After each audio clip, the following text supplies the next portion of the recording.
Olá, sejam sempre bem-vindos. Eu sou o professor Paulo, aqui do Cerrado, e esse é o podcast Geografia Popular e já estamos no ar.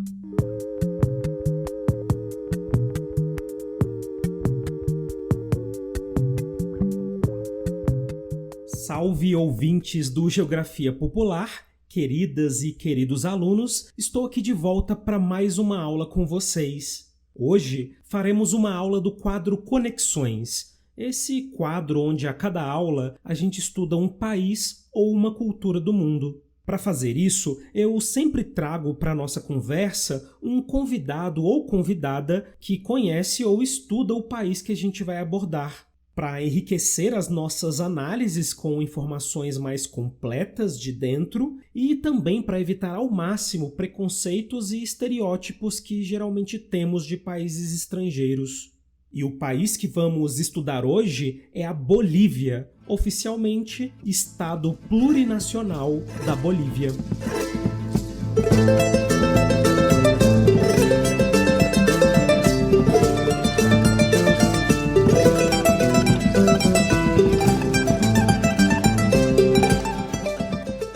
Para conversar com a gente sobre a Bolívia e nos ajudar a conhecer um pouco melhor esse país incrível, eu convidei a Juliana Padilha, que fala com a gente direto de São Paulo. A Juliana é engenheira, designer de móveis e paisagista. Ela também trabalha com meio ambiente e faz trabalhos voluntários em construções e ocupações. Sem mais delongas, seja muito bem-vinda, Juliana. Espero que gostes de participar aqui com a gente. Já te passo a palavra, mas antes eu gostaria de saber qual é a sua relação com a Bolívia e o que você mais gosta de lá.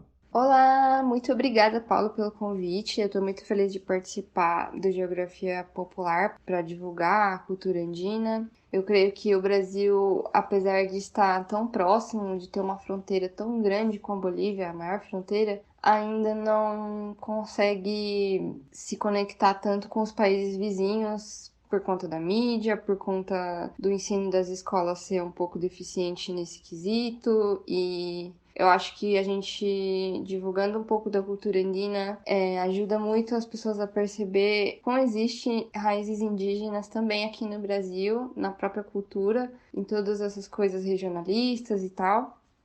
Eu sou Juliana, sou brasileira, boliviana, nasci aqui em São Paulo, mas a minha família paterna é da etnia Quechua, do norte de Potosí, no altiplano boliviano, parte da Cordilheira dos Andes, né? E o que eu mais gosto da Bolívia exatamente é isso, toda essa ancestralidade, toda a história que carrega, né? Especificamente, os povos andinos têm uma história milenar, são civilizações que se estabeleceram lá há muitos anos, então sempre se fala aqui no Brasil, nas aulas de geografia e história, sobre a civilização Inca, né? Mas Inca não era nem exatamente a civilização, né? Inca era o imperador.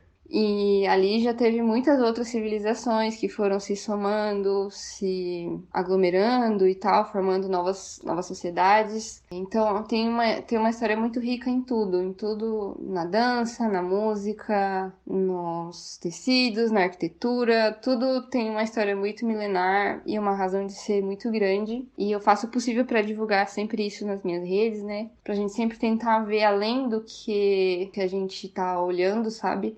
Hoje a gente tem o estado boliviano, mas antes de ser Bolívia e Peru, e Chile, Argentina e Colômbia, ali tudo era Tahuantinsuyo. Sempre eu gosto de relembrar que a cultura não tem fronteira, né? Então, assim, a cultura boliviana e a cultura peruana são culturas irmãs, assim como a cultura do Equador, da Colômbia, do norte do Chile, norte da Argentina. São povos ali que estavam e estão até hoje. Então, quando a gente fala da história de lá, a gente sempre tem que tomar cuidado para não falar como se tudo já tivesse acabado, porque não acabou, a gente ainda tá aqui. Ah, com certeza. É muito importante isso que você falou. Vamos, inclusive, conversar hoje sobre o seu trabalho de divulgação da cultura andina boliviana e também sobre vários desses pontos que você levantou agora.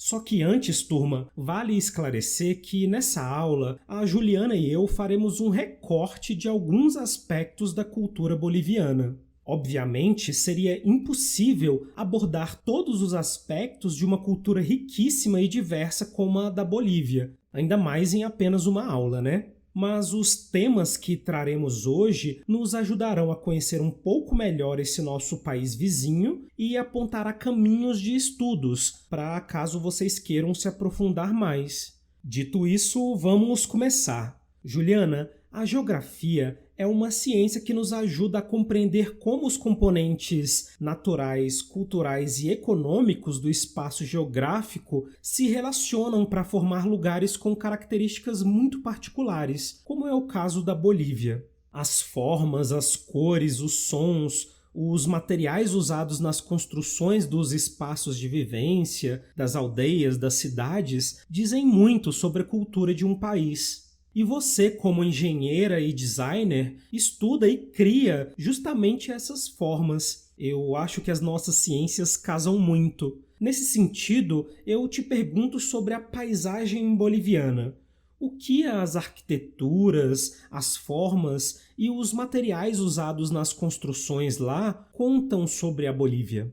Então, como você bem disse, a geografia vai moldar e vai ajudar a gente a compreender como as sociedades vão se desenvolver naquele espaço. Então, a gente leva em conta a arquitetura, vai levar em conta a vegetação, o solo, a disposição de materiais, o clima, e tudo isso vai moldar como uma sociedade, uma população humana vai se desenvolver naquele lugar. Então, sempre a gente lembra da Bolívia como um país andino, que é frio, que altitude e tudo, mas a maior parte do território boliviano é a Amazônia também, que é os estados de Rondônia e Acre fazem fronteira. E também tem a parte das terras baixas, que são parte do bioma do Chaco, que é muito parecido com o bioma do Pantanal, né? Que é uma planície bastante quente, tropical. Inclusive faz transição, né, com esse bioma, o Chaco. É muito parecido, inclusive, a culinária. Tudo isso é muito influenciado pela vegetação, pelo clima e tudo. Então, a gente sempre lembra como um país andino, mas é muito mais que isso, né? E desde 2003, quando o Evo assumiu, e depois quando ele fez a nova Constituição, a Bolívia é um país plurinacional. Isso quer dizer que reconhece todas as nações presentes dentro do território, e são hoje 36 nações indígenas reconhecidas, né? Como parte do estado da Bolívia. Essas 36 nações são muito diferentes, né? Sempre quando a gente fala de povos andinos, a gente está falando de Quechua e Aymara, né? Que são as duas maiores nações em número da Bolívia e dos Andes, né? Em geral. Apesar de a gente ter denominações menores, como Urus, Quero, outras populações assim, elas são Quechua-hablantes ou Aymara-hablantes, né? As outras populações das terras baixas, nas fronteiras que fazem com o Paraguai e o Brasil, principalmente no estado do Mato Grosso do Sul, são os guaranis, tiquitanos, guaraios, entre outros. E a cultura ali também é muito parecida com a cultura do interior do Brasil, né? Com o que aqui às vezes as pessoas costumam chamar de cultura caipira, né? A cultura caipira daqui nada mais é do que um conglomerado de influências guaranis com outros povos, né? Eu vou falar guarani, mas é um termo macro para falar das populações que são ali irmãs e têm história em comum. As populações guaranis que têm essa tradição com a mandioca, por exemplo, e tal, isso influenciou muito na culinária de Santa Cruz, por exemplo, que é um departamento que faz fronteira com o Mato Grosso do Sul e o Mato Grosso. E também tem a fama de ser um departamento ganadeiro, né? Um departamento que é muito conhecido como exportador de carne de boi. Ali se tem muita atividade pecuária, inclusive de fazendeiros latifundiários brasileiros, nem sempre em colaboração com os povos indígenas. Então existem muitos conflitos políticos entre empresários latifundiários bolivianos, latifundiários brasileiros. A Bolívia teve a reforma agrária, né? Então, são situações bastante diferentes politicamente. E a parte da Amazônia faz fronteira com a Rondônia e com o Acre, que seria Pando e Beni. E assim como aqui no norte do Brasil, na região norte, a selva é muito densa, a selva amazônica é um ambiente extremamente difícil, né, de você se estabelecer por ser muito fechado, ter uma biodiversidade muito grande, inclusive de predadores. Isso moldou como ali as sociedades foram se desenvolvendo. Então, o departamento de Pando e Beni provavelmente são os dois menos populosos ali da Bolívia. Eles têm uma diversidade de povos muito grande, mas não tem tantos habitantes, por ser assim tão fechado, tão difícil de acessar. Então a gente tem no departamento de Pando, que faz fronteira com o estado do Acre, poucas civilizações numerosas, né? A gente tem muitos grupos menores do que seriam os povos andinos, que hoje em dia são cerca de 10 milhões de pessoas espalhadas entre vários países. Ali foi o desenvolvimento totalmente diferente pela questão do clima, da vegetação e tudo isso. Perfeitamente. Então, nós temos na Bolívia as terras altas, que é a região montanhosa dos Andes, mais fria, com pouca vegetação, e as terras baixas, com parte na região amazônica e parte na região do Chaco, que são florestas de planície bem quentes. A Amazônia é a maior floresta da América do Sul, do mundo também, e o Chaco é a segunda maior floresta da América do Sul, só que uma floresta um pouco mais seca. Portanto, temos ambientes bem distintos na Bolívia, né? Então, vamos falar dessa biodiversidade da Bolívia, Juliana, e também como as comunidades humanas respondem a ela e se relacionam com esses espaços. Você falou agora das dificuldades em se estabelecer na região baixa amazônica e suponho que na região alta dos Andes a situação deve ser ainda mais desafiadora, né? Por causa da altitude, ar rarefeito, enfim. Vamos falar das características desses ambientes bolivianos? Bom, voltando a falar sobre a biodiversidade aí principalmente no bioma que faz parte ali da Cordilheira dos Andes, como os Andes são uma cordilheira bastante íngreme, tem altitude e muito rochoso, a profundidade do solo é baixa, né? Então não tem como desenvolver plantas com raízes tão profundas, pelo solo ser muito raso.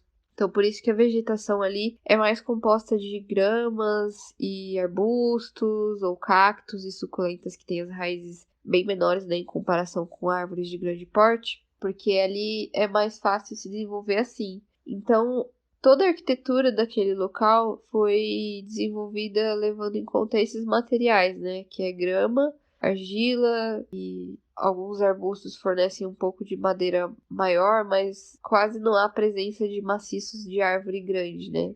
Mesmo nos lugares que existem vales e tal, a desenvolvimento de vegetações como tem na parte do Chaco da Amazônia é muito difícil. Então, também com isso a biodiversidade cai, né? Porque você tendo menos plantas de grande porte, folhagens, etc., você vai ter menos insetos, menos pássaros e animais em geral. Então, a maioria dos animais que se desenvolve ali na Cordilheira dos Andes, onde existem povos andinos, são mamíferos de grande porte, assim como existem em outras savanas. Então, por exemplo, a gente tem sempre essa imagem da lhama, né? Tem bastante camelídeos ali, né? A lhama já é um animal domesticado pelos povos andinos há alguns séculos. Salvo engano, isso é desde muito antes da colonização, ela já era um animal de criação. Então ela é um animal doméstico, ela não é mais um animal selvagem, né? A espécie mais próxima que seria da lhama, que ainda é considerada selvagem, seria a vicunha ou o guanaco. E a alpaca e a lhama são espécies domesticadas já pelos povos andinos há muitos anos. Então, elas são animais de criação. Outros mamíferos que se desenvolveram ali também, o puma, que aqui no Brasil se chama de onça parda, que é a puma concolor. É um animal que está presente, acho que desde da Patagônia até o Canadá, né? É um animal muito versátil. Ele está presente, é um predador bastante importante, inclusive na cosmovisão andina, né? O puma é o guardião de Caipacha, né? Que seria o plano terrestre. A cosmovisão andina, ela é representada bastante por esses animais. E a gente também tem a presença de aves grandes, né, que seria o condor, por exemplo. O condor, ele é uma ave parecida com o urubu. Salvo engano, ele é a maior ave, né, das Américas em extensão de abertura de asa. E ele, apesar de ser uma ave muito grande e sagrada também, né, na cosmovisão andina, ele é um animal carniceiro, então ele come o resto desses outros mamíferos aí, outros animais que morrem pela cordilheira. se alimenta disso, e ele é o guardião de Anampacha, que seria mais ou menos o céu, assim, que seria o plano espiritual, vai.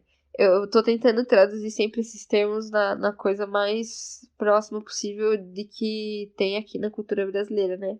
Além de tudo, tem bastante variedade de répteis lá. Então, na cordilheira mesmo tem bastante tipo de serpente. Os insetos só que não são tão comuns, né? Porque até aqui, né? No frio, no inverno, a gente vê a incidência de mosquitos, baratas, besouros, enfim, cair muito, né? Porque no frio é mais difícil eles conseguirem se reproduzir. Então, lá no altiplano, apesar... Inclusive, até tudo isso molda, né? Lá no altiplano é muito difícil você ver barata, por exemplo, porque é muito frio. E pernilongo também. Então, até a forma como geneticamente os povos se desenvolveram há milhares e milhares de anos, isso foi influenciado também. Então, povos andinos ali, claro que hoje em dia tem todo o contato com o colonizador e tudo mais, com os outros povos que chegaram depois. Essa coisa genética já não é tão presente, mas é mais presente ter alergia de insetos lá do que em outros locais tropicais, por exemplo, né? Os povos que estão na parte baixa da Bolívia já têm uma resistência muito maior. Eu sei disso que meu pai serviu o exército lá na parte de Chuquisaca e tal, que é uma parte que tá na terra bem baixa, assim, que tem a vegetação bastante parecida com o Pantanal. Ele sofreu muito com inseto lá e ele, enfim, tem bastante alergia e eu também herdei essa alergia dele. Enfim, tudo isso é moldado, né? Então, a gente tem o desenho desses animais presentes bastante nos tecidos andinos, né? Nos aguaios, que são aquelas telas, parecem tapetes, assim, tecidos à mão, bastante coloridos e tal. Então, a presença das cores nesses aguaios também representam cada local onde ele foi tecido, porque o corante é feito a partir de insetos, de frutas, de argilas presentes ali naqueles locais. E como ali também existem esses mamíferos com pelo grosso, né, como a lhama e a alpaca, muitos desses tecidos são feitos com lã, né? Já na parte baixa da Bolívia, a predominância de tecidos é de algodão, assim como os guaranis também faziam aqui, né, no Brasil, com algodão e outros tipos de tecido para fazer roupa, né? E na Amazônia também, como o clima lá é bastante quente, né? Pando e Beni são lugares muito quentes que têm umidade muito maior, né? Por ter essa presença de rios e tudo ser muito grande. Essa parte de você precisar fazer tecido era um pouco menor. Não havia essa necessidade de fazer essas tecelagens tão pesadas, né? Então, a maioria das roupas é feita com outros materiais, ou às vezes não são necessárias roupas tão pesadas, né? Você consegue sobreviver só com o algodão, o tecido fino, enfim. Tu piel morena sabor a tierra mojada, tus ojos color de miel, gotas del panal, eres como una mañana llena de sol. Como la rueca que gira, sabes bailar, entretejidas tus trenzas quieren volar, tu cuerpo embruja la danza del caporal. Cholita, déjame entrar en tu alma, Cholita, déjate amar, déjame probar las uvas de tu parral. A ocupação humana nessa região onde hoje é a Bolívia data de milhares de anos. Existem culturas milenares que resistiram e resistem ali, especialmente os povos andinos, que ocupam essa que é a maior cadeia de montanhas do mundo há pelo menos 12.000 anos. O destaque vai para o chamado Império Inca, que geralmente a gente estuda na escola, né? Os chamados povos pré-colombianos ou pré-hispânicos, que são os povos que ocupavam a América antes da colonização europeia. No caso, a Bolívia foi colonizada pela Espanha, aqui no Brasil foi Portugal, enfim. Dentre esses chamados povos pré-hispânicos na América do Sul, o Império Incaico chama muito atenção entre as culturas da região, pela sua sofisticação à época, né? Na astronomia, engenharia, matemática, religião. acho que vale a gente resgatar um pouco desse contexto histórico da Bolívia. E você disse lá no começo da aula, Juliana, e eu ouvi isso de tantas outras pessoas, que questionam o termo Império Inca. Por que isso? A questão do Império Inca, eu não gosto de usar muito essa palavra Inca, porque Inca é o filho do Sol. Era só o imperador que era o Inca, né? O povo ainda seriam os Quechuas e Aimaras. Então, quando a gente tem aqui no Brasil, principalmente essa cultura de estudar Incas, Maias e Astecas na mesma matéria, basicamente, na escola, é muito difícil você explicar que uma coisa não tinha nada a ver com a outra, né? Porque parece que já morreram todos, né? Sempre falam do passado como se toda a civilização, entre aspas, Inca, Maia e Azteca tivesse desaparecido, sendo que não é assim. Os povos andinos existem até hoje. É uma civilização milenar de mais de 2.000 anos, provavelmente está presente ali na cordilheira. Então, ainda existem Quechuas e Aimaras, que eram esse povo que fazia parte do Império Incaico. Então, seria como basicamente você falar, sei lá, Império Faraônico, sabe? Não faz sentido. O faraó era o líder, mas o povo eram os egípcios, né? Eu sempre gosto desse exemplo, porque não faz muito sentido você se referir ao povo como o nome da liderança dele. E o Império Incaico, ele tinha essa característica de se expandir, né? Era um império que ia desde o sul da Colômbia até o norte do Chile e tentou dominar não só através de força militar, mas também através de diplomacia política. Os incas tinham essa diplomacia, a nobreza inca tinha essa diplomacia muito desenvolvida. Eram sistemas políticos muito bem desenvolvidos, assim, então eles conseguiam oferecer para populações que eles queriam, entre aspas, dominar, segurança, estradas, toda essa infraestrutura para conseguir convencer aquela população também a fazer parte do império e pagar os impostos e tudo mais. Então, basicamente, se vencia também através da diplomacia, às vezes haviam conflitos e por isso existiam fortes militares ao longo de todo o império, além das estradas também serem bastante desenvolvidas.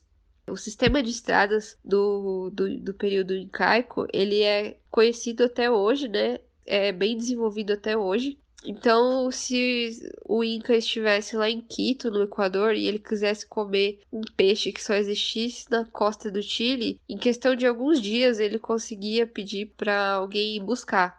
E haviam esses cargos, né, de pessoas que cruzavam todas as estradas do Império, que seriam os chasques, que seriam mais ou menos os mensageiros do Inca. Então, havia um sistema político muito estabelecido já naquela época, antes da invasão espanhola, de comunicação, de política, de logística e tudo isso. Então, mesmo que um lugar tivesse na costa e produzisse só peixe, ele também ia ser fornecido batata ali, milho, quinoa e outras colheitas que haviam ao longo da cordilheira, né? Porque a cordilheira é bastante extensa e tem bastante clima ao redor dela. Então, a gente consegue ir de um clima bem rochoso, como é em Potosí, e frio, e que neva, até um clima mais quente lá no sul da Colômbia, lá no Equador, um pouco mais temperado, apesar da altitude.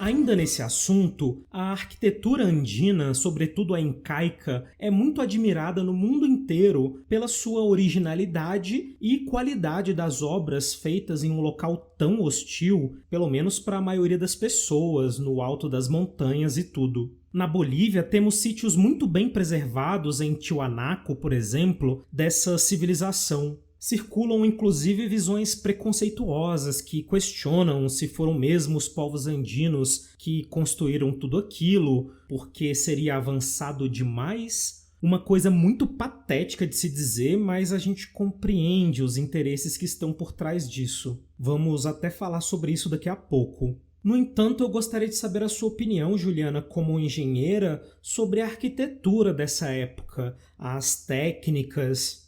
quais as soluções que as populações encontraram para se estabelecer ali no passado, passando pelo período colonial e até os dias de hoje?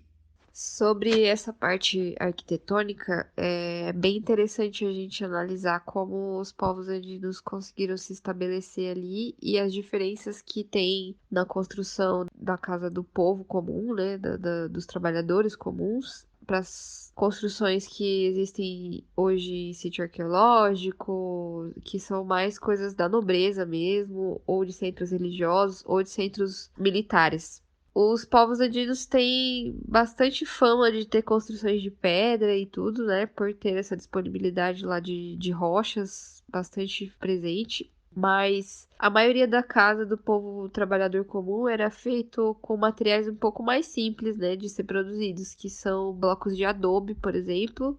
Palha, pedra, pedregulhos e barro, esse tipo de coisa. Era usado para fazer essas casas de adobe, né? Adobe é um material presente em muitas culturas humanas, né? E nos povos andinos também é uma arquitetura muito comum até hoje, né? Inclusive, a minha avó tinha uma casa de adobe. Até hoje, né? Essa casa tá em pé até hoje de adobe. E basicamente são blocos feitos com palha e uma lama lá com uma argila presente no terreno. Então você mistura isso com a água e deixa secar no sol. E aí, quando o bloco tá pronto, por ele ter essas faixas de palha dentro, ele fica resistente à tração e compressão, né?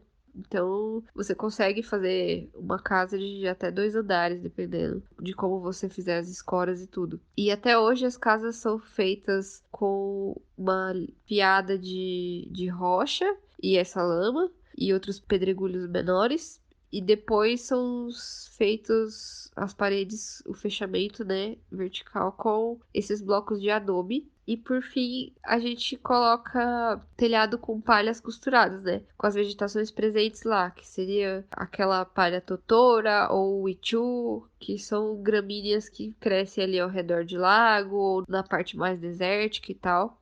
Essas eram as casas mais comuns de serem feitas.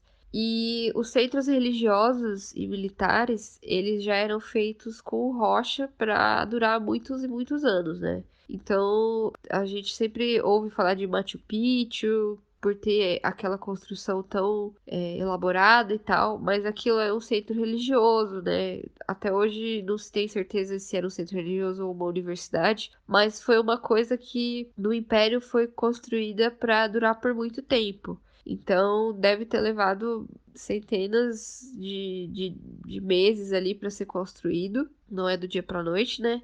Não se tem certeza da tecnologia que foi feita para esculpir aquele bloco que não exigiu argamassa nem nada. Mas eu, como engenheira que já estudei bastante sobre esse assunto, eu imagino que é feito com pontaletes e marretas, né? Que você consegue esculpir esses materiais, né? É bem difícil. Mas até hoje, por exemplo, na Itália, onde você tira aqueles mármores enormes lá no Mediterrâneo, ainda é feito assim. Os lugares que tem essas pedreiras, eles conseguem tirar blocos enormes só com um pontalete bem resistente e uma marreta. E, além de tudo, essas construções de rocha também existiam como base militar, né? Então, em muitos lugares que fazem fronteira, né, desse grande império que foi o Império Incaico, existem sítios arqueológicos com construções de rocha que provavelmente eram para proteger de invasões de outros povos e tudo.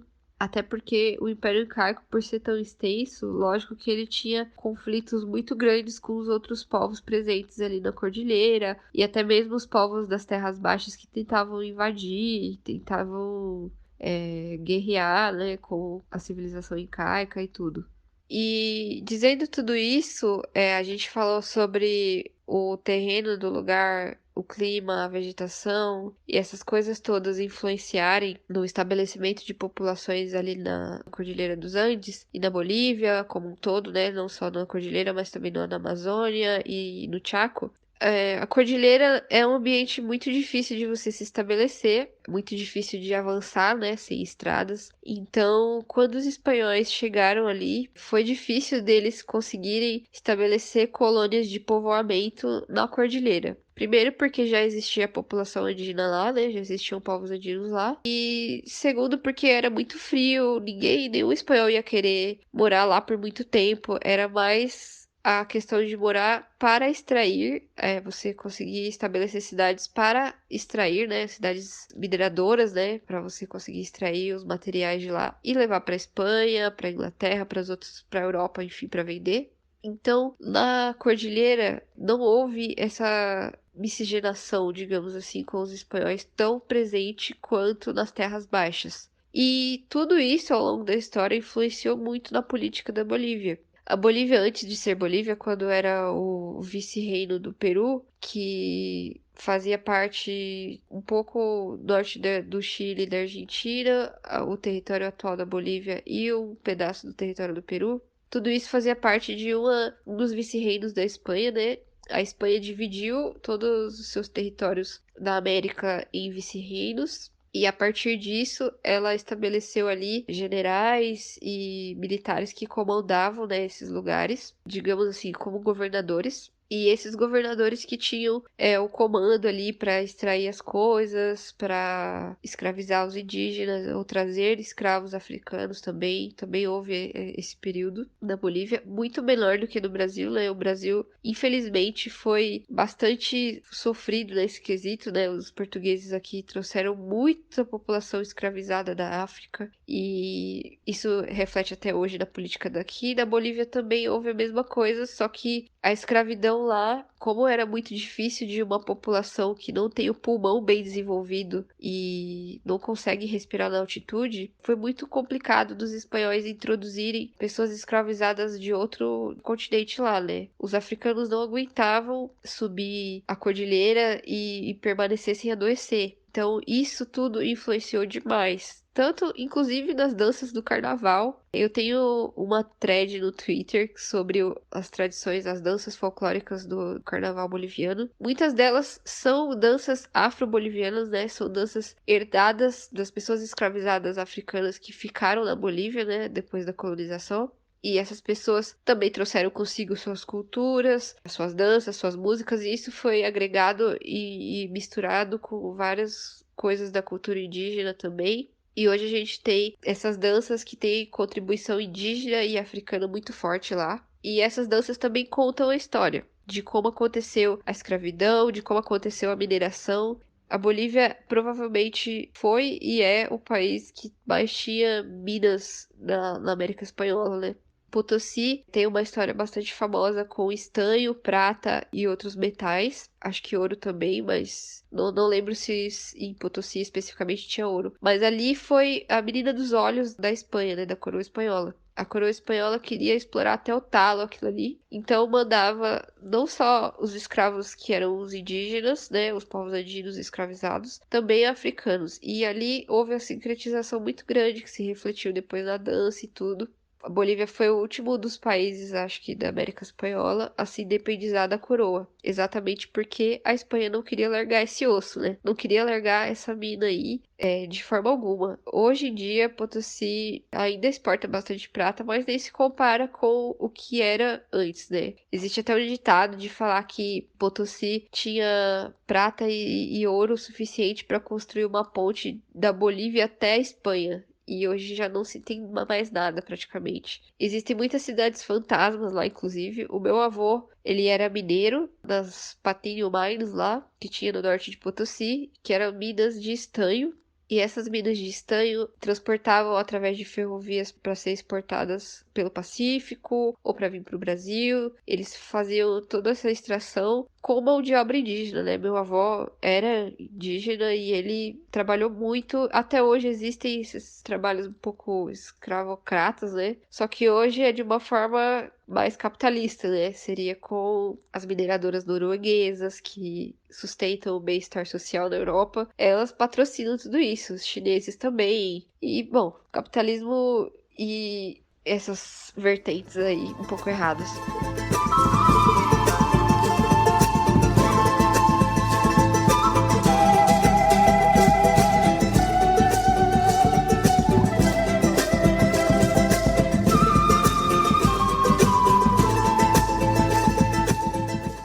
E a gente consegue linkar toda essa parte da geografia do local com a política atual. Então, os espanhóis, quando chegaram lá, o Francisco Pizarro não conseguiu adentrar e estabelecer colônias grandes de povoamento na cordilheira, exatamente pelo clima ser muito frio, por já ter população indígena muito numerosa ali, pelas comidas e tudo mais. Então, eles estabeleciam colônias de extração e levavam os metais embora, basicamente, né? E depois da independência, preferiram se mudar dali pelo clima não ser tão favorável. Até porque, como eu disse, assim, o pulmão dos povos andinos, ele foi desenvolvido há milhares de anos. A evolução humana moldou para ele conseguir respirar naquela altitude. E uma pessoa que veio da Europa, da Espanha e tal, ou até mesmo as pessoas escravizadas da África, que foram trazidas à força para ser colocadas lá, as pessoas adoeciam. Então não tinha como estabelecer colônias grandes por lá. Então a maioria da população na cordilheira, né, do altiplano,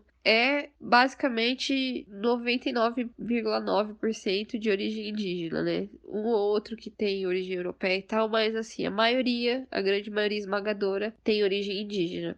E esses espanhóis, os que a gente chama de criolho, né, na América Espanhola, existia essa distinção do espanhol que era nascido lá na Espanha, que é o espanhol peninsular, e o espanhol criolho, que era o que nascia aqui na América, né, nas colônias nos vice-reinos aqui. Ele era considerado espanhol, mas não tão espanhol assim. Então, pagava mais impostos, tinha um pouco menos de influência política. A nobreza que veio para a América, não nobreza, mas assim, os brancos que vieram pra cá para comandar as empresas aqui, para comandar os vice-reinos aqui na América, eles tinham um pouco menos de direitos do que os espanhóis peninsulares, né? Os espanhóis que estavam lá na Espanha, que nasceram na Espanha e tudo, porque a coroa achava que deveria ser assim, a cobrança de impostos e tudo. Então, esses espanhóis criolhos que ficaram aqui na Bolívia, eles se estabeleceram depois nas terras mais baixas, né? Que já existiam pouca população por questão de selva e tudo mais. Eles se estabeleceram ali e meio que se misturaram mais com os guaranis e tal. E hoje a gente tem uma separação na Bolívia que é muito grande entre colhas, que seria a população do altiplano, e os cambas, que são essa população mais branca, mais mestiça, que ficou na Terra Baixa. E isso se reflete até hoje. Existem duas Bolívias, basicamente, que são muito diferentes, né? São a população andina, que tem orgulho das suas raízes hoje, que luta pelos direitos dos povos originários. E tem a população camba, que apesar de muitas vezes também ter raízes indígenas, também ter essa história muito intrínseca com a população guarani, com a população tiquitana e tudo, ela é uma população mais branca do que indígena, ou que considera-se mais branca do que indígena, e por isso tem alguns pensamentos retrógrados, meio racistas, e essa situação política se reflete muito nos dias de hoje com a política que estamos tendo aí da Jeanine Áñez, teve com o Camacho, essa guerra que teve entre o golpe de 2019 para cá, entre a população camba e tudo, enfim. Isso se reflete desde aquela época, então é meio que fazendo um paralelo aqui com o Brasil, sei lá, a população sulista versus população do norte e nordeste, basicamente é isso, né?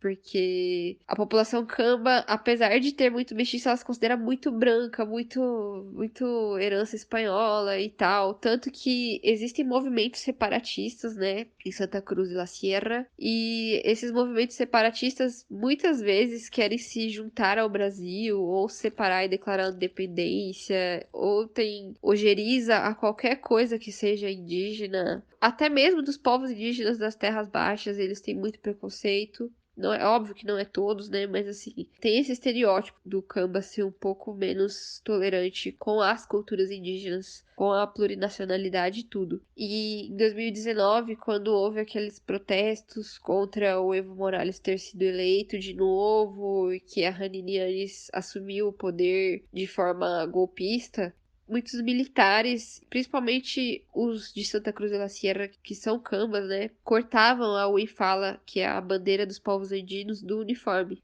Era claramente um ataque à herança indígena que temos na Bolívia, né? Das 36 etnias lá presentes. Eles não curtiram muito quando o Evo foi eleito e isso se refletiu muito, né? É um pensamento bastante colonial. Ainda existe muita guerra política lá. Isso sempre teve, isso foi antes do Evo, já existia essa aversão entre cambas e colhas.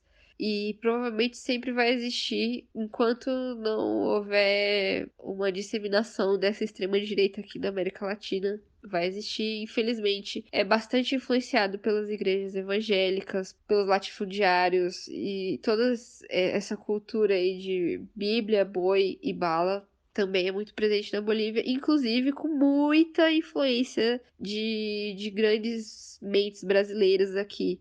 Então, as igrejas evangélicas daqui que causam problemas aqui também causam problemas lá.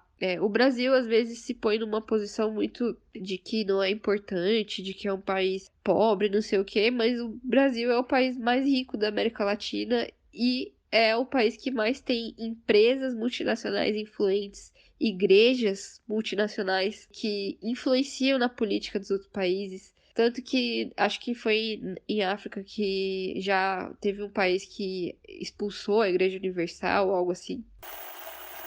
No final de 2019, pastores angolanos da Universal publicaram um documento acusando os gestores brasileiros de racismo, discriminação social, humilhações públicas e, aparentemente o mais importante, evasão de divisas. As contribuições dos fiéis angolanos estariam sendo trazidas para o Brasil, ilegalmente, por debaixo dos panos. Em Benguela, 16 pastores angolanos entregaram um manifesto à direção da IURT, onde manifestaram descontentamento face ao rumo que a Igreja está a tomar. A prática do racismo, a prática da evasão de divisa, a prática de corrupção ativa e passiva, e por essa razão nós, angolanos, viemos hoje declarar ruptura com a gestão brasileira. Nós, de hoje em diante, não teremos mais nenhum convênio com a gestão brasileira.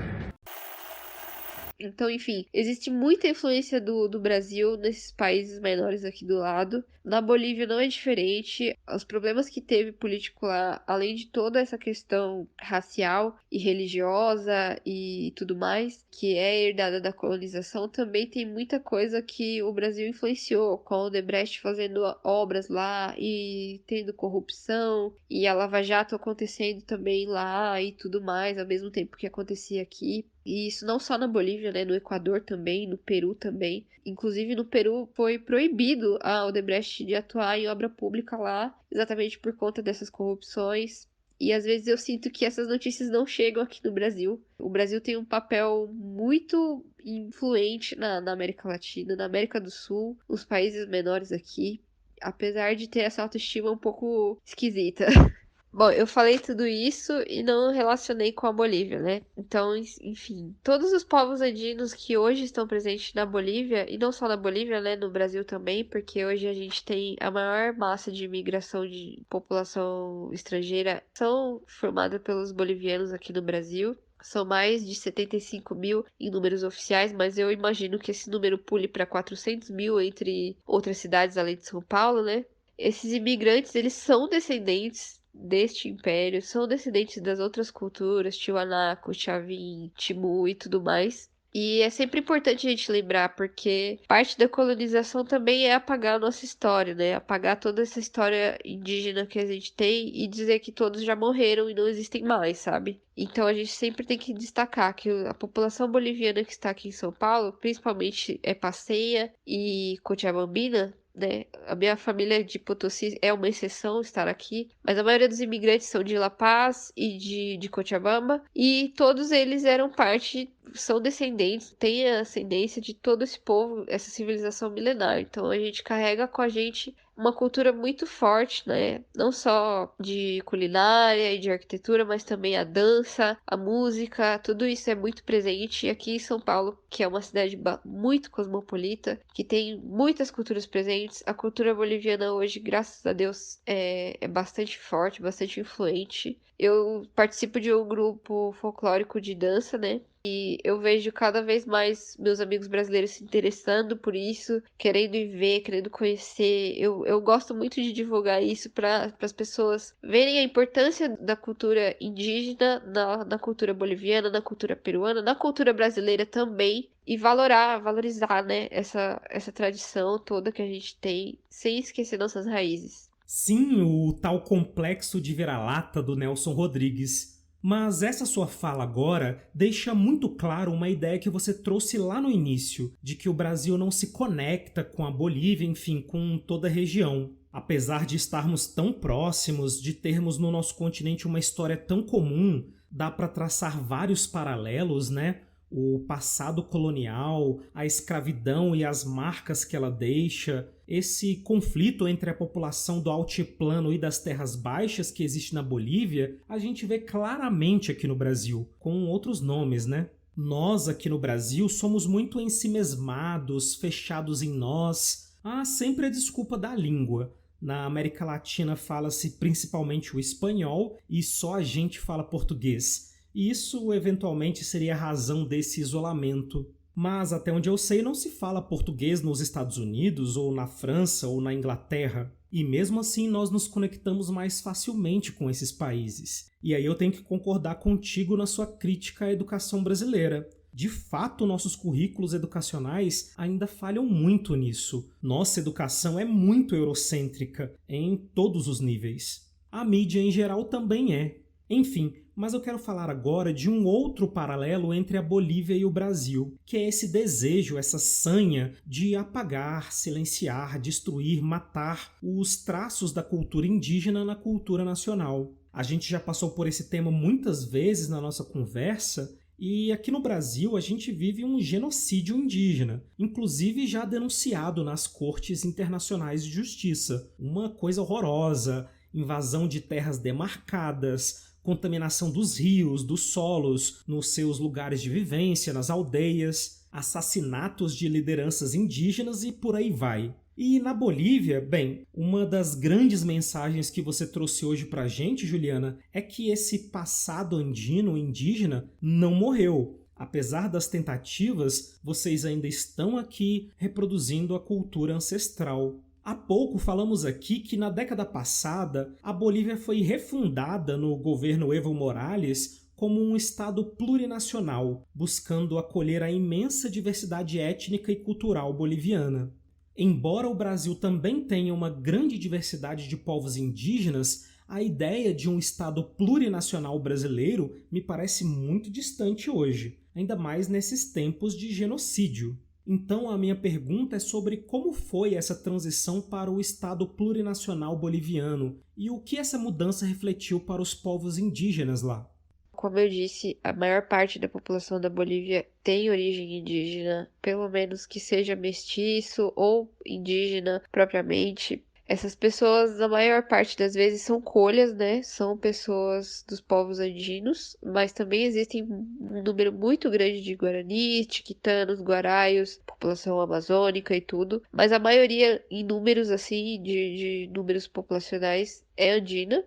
Tem essa guerra, assim, com a população branca ou se sente branca, enfim, que valora esses valores europeus e tudo. Antes do Evo ser eleito, né, a Bolívia tinha mais de 100 e tantos anos de políticos brancos que são descendentes dos criolhos, né, dos espanhóis criolhos. A maioria dos presidentes não tinha política alguma para os povos indígenas, não tinha incentivo nenhum para preservar as línguas originárias, para preservar as tradições, as festas, as danças e tudo isso. Então foi um movimento muito colonial, né? Na verdade, era o contrário, eram políticas para apagar esta parte. Meu pai tem 71 anos e ele estudou na Bolívia em 1950, 60, e ele mesmo fala que ele tinha vergonha de falar em quechua na escola porque os professores discriminavam, porque a direção dizia que não era certo você falar sem ser o castelhano lá em um ambiente formal. Então, muitas vezes as mulheres de polieira não podiam entrar, né? Que são as cholitas, as mulheres indígenas e mestiças não podiam entrar em certos estabelecimentos nas cidades maiores. Elas eram proibidas de vender as coisas delas na rua, as comidas de rua, né? Que são tradicionais. Elas eram proibidas de vender. Era basicamente assim, totalmente diferente do que é hoje, né? Hoje em dia ainda existe muito preconceito, claro, mas é muito mais valorizado e incentivado pelo Estado a manter essas tradições. Essa cultura de universidade, pensamento crítico e tudo mais, de coletivização, de sindicalização e tudo, é muito presente na Bolívia, né? De você construir coletivos, grupos coletivos e tudo. Então, por mais que tenha tido muitos anos de presidentes brancos que eram descendentes dos espanhóis crioulos, que comandavam o país apenas para vender as riquezas e não faziam políticas para a população indígena, que é a maioria do país. Apesar de tudo isso, a população que ia para a faculdade tinha esse pensamento muito forte de resistência, de militância. Lá pelos anos 60, 70 por aí, os universitários começaram, né, a criar esse pensamento mais revolucionário. Mesmo tendo a ditadura naquela época, era meio impossível você reprimir esse tipo de coisa. Começaram a ser criadas danças inspiradas na história colonial, né, de como contar a história da colonização, da invasão espanhola, até hoje, que são muito tradicionais. Essas danças criadas pelos universitários, principalmente da minha fraternidade, né? Eu vou puxar saco aqui, mas os fraternos da San Simón, da Universidade Maior de San Simón, em Cochabamba, foram responsáveis pela criação do Caporales, que é uma dança que também é inspirada em outras danças afro-bolivianas e tudo. E essa dança conta a história de como era a escravidão no período da colônia, né? E isso também é uma resistência, né? Porque a dança é uma arte e a arte é resistência. Então isso meio que fomentou muitas outras coisas, de você querer valorar a sua cultura, de você querer resistir e não abaixar a cabeça para a colonização que perpetua até hoje, de você resistir, mostrar suas raízes, se articular politicamente com os seus iguais ali, né? Com a sua comunidade, com a sua universidade, com o seu povo, né? Ter essa consciência racial e de comunidade muito forte, essa consciência étnica muito forte. Então, isso tudo culminou para que quando o Evo fosse eleito, o Evo também é fruto de toda essa revolução cultural que houve na Bolívia. Quando ele assumiu o poder, ele já tinha uma base muito forte, porque todos os povos andinos aspiravam por isso, né? Por ter um presidente de origem indígena. Por isso ele teve tanto apoio, ele tem muito apoio até hoje, mesmo entre os povos das terras baixas, ele tem muito apoio entre toda a população de origem indígena, população progressista que é a favor dos direitos de pluriculturalidade de todos os povos que estão lá. E influenciou demais, porque todo mundo queria muito que isso acontecesse, de reconhecer todas as línguas originárias, de ter materiais didáticos nas escolas, em todas as escolas, e em todo o aparelho público, né? Hoje em dia, na Bolívia, o funcionário público tem que falar alguma língua indígena. Ele, obrigatoriamente, para ser concursado, ele tem que falar uma língua indígena do local onde ele está indo trabalhar. Então, por exemplo, se em Potosí você vai tirar um documento do cartório, a atendente vai ter que saber falar, além do espanhol, o quechua, porque é a língua do local. Se for em La Paz, mesma coisa, só que aí a funcionária vai ter que falar aimara ou outra língua. Então, é necessário ter esse tipo de política pública que respeite e contemple todos os aspectos, né, do país, né? Não adianta você dizer que o boliviano é assim e ponto, porque dentro daquele território que foi imposto pelos colonizadores, por guerras entre os espanhóis crioulos, que queriam que a fronteira fosse mais para cá ou mais para lá, isso não influencia os povos que já estavam ali dentro, eles já existiam, eles precisam continuar tendo as suas tradições respeitadas. Então, o Evo e o MAS, né, o Movimento ao Socialismo,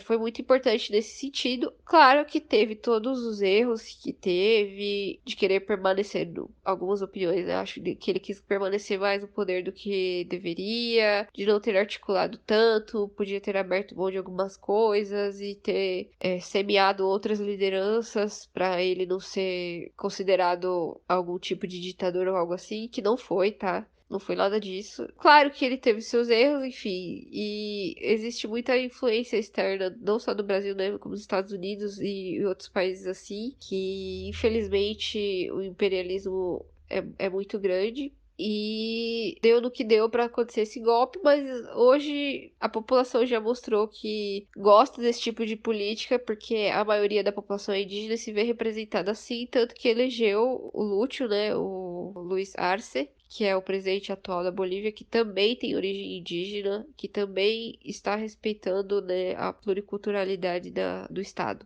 E acho que isso veio um movimento muito grande de articulação desde a época da colonização, perpassando as universidades, e tudo isso desagou no que temos hoje na Bolívia. Apesar de ser um país pobre, que a gente pode destacar um monte de problema, hoje é um país que é um farol para a América Latina em questão de direitos dos povos originários.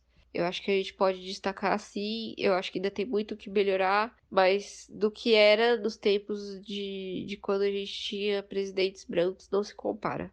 E, enfim, como isso tudo também reflete a história da Bolívia dos tempos da colonização. A Espanha dividiu os territórios dela na América Espanhola em vice-reinos, né? E dividir enfraquece muito politicamente quando você quer manter aquilo unido como uma colônia só. No caso do Brasil, por exemplo, Portugal manteve a união político-administrativa toda centralizada em um lugar só. Por isso que o Brasil não se dividiu em tantos fragmentos como na América Espanhola, que virou mais de 20 países. A Bolívia fazia parte do vice-reino de Alto Peru, mas existiam outros vários vice-reinos, e em cada vice-reino desse havia um governante local.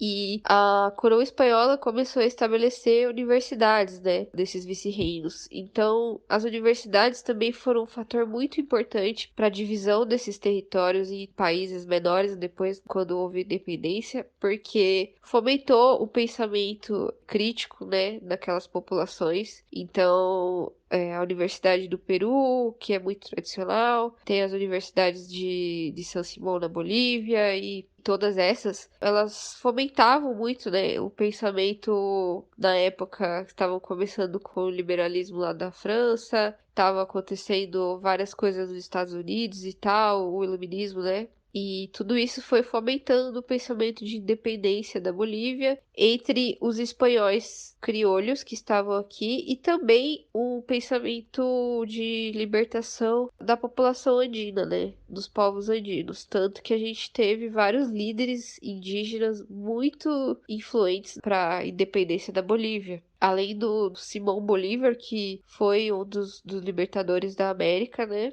Eu sempre gosto de brincar que no Brasil não se sabe quem é Libertadores da América além de futebol. Mas assim, houve Simão Bolívar e o José de San Martín, que libertou os países ali da bacia do Rio da Prata. O Simão Bolívar também teve muita influência, mas além dele houveram líderes locais indígenas andinos que articularam, né, com os povos andinos para parar com a escravização dos indígenas e, enfim, todos esses problemas que a colonização trouxe.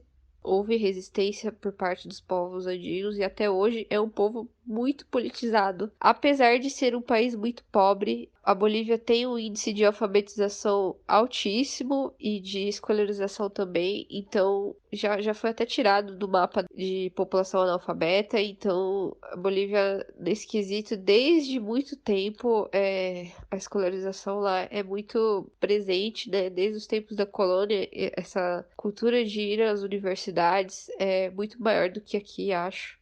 Isso fomentou esse pensamento crítico de independência e ocorreu tudo o que ocorreu.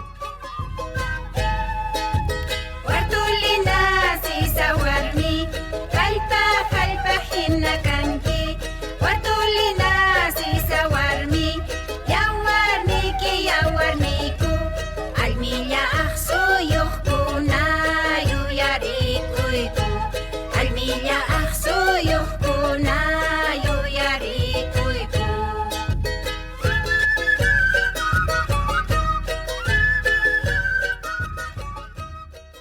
Nós acabamos de ouvir a Luzmila Carpio, considerada a mais famosa cantora indígena da América Latina. Ela é boliviana, claro, da região de Potosí, a mesma região da família da Juliana, nossa convidada. Eu coloquei o trecho dessa canção para vocês ouvirem a sonoridade da língua quechua, que tanto falamos aqui, além de ser uma música linda, né?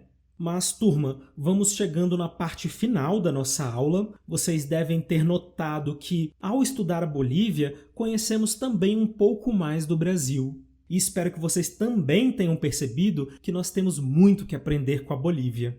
Eu torço para que vocês tenham gostado da aula tanto quanto eu. Quero agradecer muito, mas muito mesmo, a Juliana Padilha, que ofereceu essa aula incrível para a gente. Eu acompanho o seu trabalho de divulgar a cultura andina há um tempo e foi demais ter você aqui conosco. Inclusive, eu super indico que vocês sigam a Juliana no Twitter. Eu vou deixar todas as informações na descrição para vocês conhecerem mais sobre o trabalho dela. Sigam lá. Enfim, eu esqueci de alguma coisa, Juliana? Eu te passo a palavra para a despedida.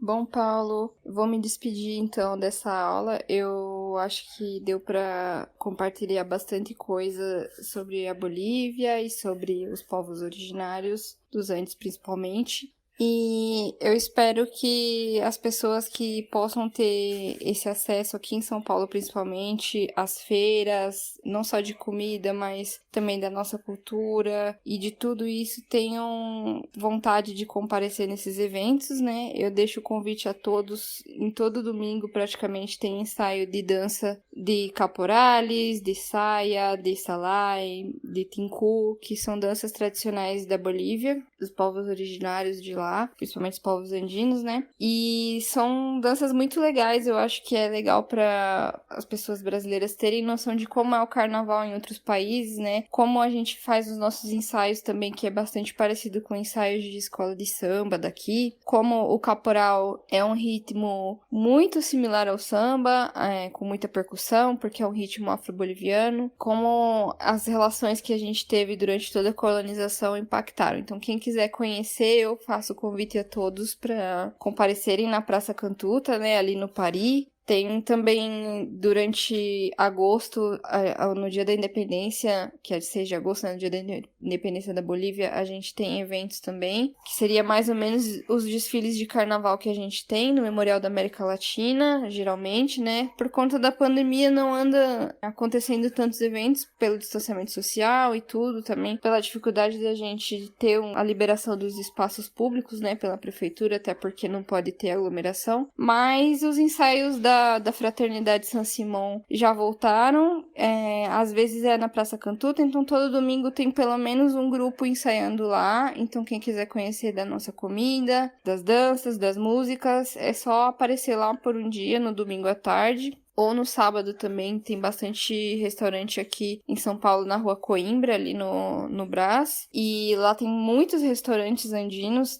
tanto boliviano quanto peruano, chileno e tal. Você consegue encontrar bastante coisa das gastronomias dos países vizinhos aqui. Enfim, é isso. Eu agradeço a você pelo espaço concedido aqui pra gente falar um pouco disso. Quem quiser me seguir no Twitter é Lamento Bolívia. E não ando produzindo muito conteúdo, mas eu espero poder ter mais tempo para fazer isso, né?